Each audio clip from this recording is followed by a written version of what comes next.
ఈరోజు రెసిపీ వచ్చేసి మా సైడ్ చేసుకునే హోటల్ స్టైల్ ఉప్మా అండి. ఇక్కడ మా సైడు కొంచెం డిఫరెంట్గా చేస్తారండి. అది మరి నేను ఎలా చేస్తానో మీరు వీడియోలో చూసి ఒక్కసారి ట్రై చేయండి. రిపీటెడ్గా మీరే చేసుకుంటారు, నాకు కామెంట్స్లో కూడా తెలియజేస్తారు. ఉప్మా చేసుకోవడానికి అయితే ఇదిగోండి, ముందు రవ్వ వేపుకోవడానికి నెయ్యి అయితే 1 స్పూన్ వేసానండి. ఇదిగోండి కప్పుడు రవ్వ వేస్తున్నాను. ఈ రవ్వ అనేది ఎప్పుడైనా సరే నేతిలో వేపుకుంటే దీనికి మంచి టేస్ట్ అనేది వస్తుందండి. మంచి సువాసన వచ్చేదాకా వేపుకోవాలండి, ఎక్కువగా కూడా వేపుకోకూడదండి. ఇదిగోండి రవ్వ అయితే వేగిపోయింది. ఇప్పుడు దీన్ని అయితే తీసేసుకుందాము. ఇంకా ఇదిగోండి ఇప్పుడైతే తాలింపుకి అయితే నూనె అయితే పోసుకుందామండి. 1 గ్రాముల నూనె పోసుకుందామండి, చాలు, ఎక్కువగా వద్దు. 1 గ్రాముల పల్లీలు అయితే వేసుకుంటున్నాను.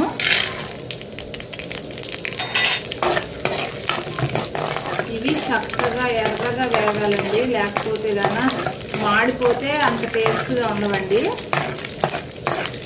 ఇదిగోండి పల్లీలు చూసారా ఎలా వేగినాయో, ఇలా వేగాలండి. ఇలా వేగినప్పుడు తీసేసుకోవాలన్నమాట. ఇప్పుడైతే పల్లీలు తీసేసుకుందాము.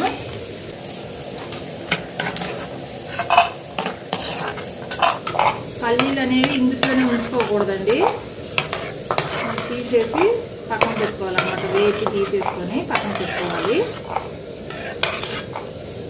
ఇదిగోండి ఇప్పుడైతే తాలింపు దినుసులు అయితే వేసేసుకుందాము. ఇవి సగం వేగిన తర్వాత అల్లం, 4 పచ్చిమిర్చి తరుగు, 1 ఉల్లిపాయ తరుగండి.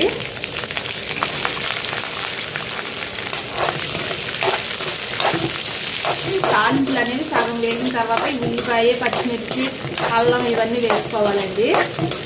తాలింపుల్లో నేను ఏమేమి వేసానంటే ఆవాలు, పచ్చిశనగపప్పు, మినపప్పు అయితే వేసానండి. ఇవి కొంచెం వేగేటప్పుడు కరివేపాకు కూడా వేసేసుకున్నాము.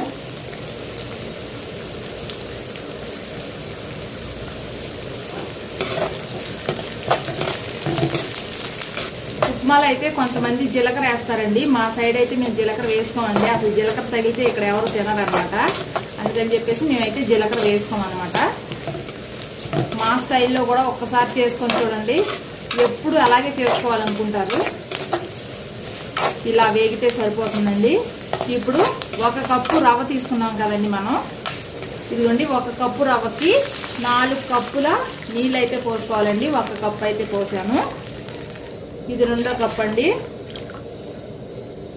ఇది 3వ కప్పు. ఇదిగోండి 4 కప్పుల వాటర్ అయితే పోసాను అనమాట. ఇవి బాగా తాగేదాకా కాగనిద్దామండి. ఇందులోనే కొంచెం సాల్ట్ కూడా వేసేద్దాం. సాల్ట్ అయితే సాల్ట్, కల్లులుప్పు అయితే కల్లులుప్పు అండి. నేనైతే సాల్ట్ వేస్తున్నాను. ఇదిగోండి సాల్ట్ అయితే వేసుకున్నాము. రుచికి సరిపడినంత అయితే వేసుకోవాలండి.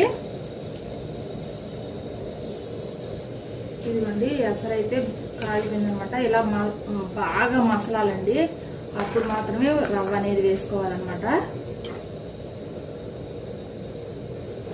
ఇదిగోండి ఇలా తిప్పుకుంటా నిదానంగా వేసుకోండి. ఉండలని ఏమి కట్టకుండా నిదానంగా వేసుకోవాలన్నమాట. ఇలా పలుచగా పోసుకోవాలండి, లేకపోతే ఇదంతా ఇదైపోద్ది అనమాట, ఉండలు అయిపోద్ది అనమాట. ఒకేసారి పోస్తే ఇలా తిప్పుతూనే పోసుకోవాలి రవ్వ అనేది. ఇలా పోసేంత వరకు రవ్వ అనేది ఈ వాటర్లో పోసి కలుపుతూనే ఉండాలన్నమాట. ఇదిగోండి ఇప్పుడు ఈ స్టేజ్లో అయితే మనం ముందుగా వేపుకున్న పల్లీలను అయితే వేసుకోవాలండి. ఈ స్టేజ్లో వేయడం వల్ల పప్పులు అనేవి మెత్తపడకుండా క్రిస్పీగా ఉంటాయండి, టేస్ట్గా కూడా ఉంటాయన్నమాట. చూసారా, ఇదిగోండి ఉండలు ఏమి లేకుండా ఎలా వచ్చిందో. ఇలా నేను చెప్పినట్లు వేసుకుంటే మాత్రం ఉండలు అనేది అస్సలు కట్టవండి.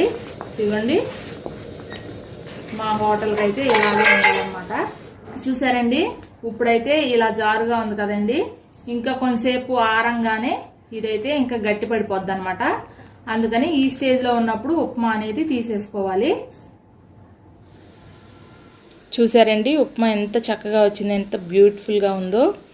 ఇంతేనండి, ఏరియాకి చిన్న చిన్న మార్పులే ఉంటాయండి. ఆ చిన్న చిన్న మార్పులే మంచి టేస్ట్ని తీసుకొస్తాయండి.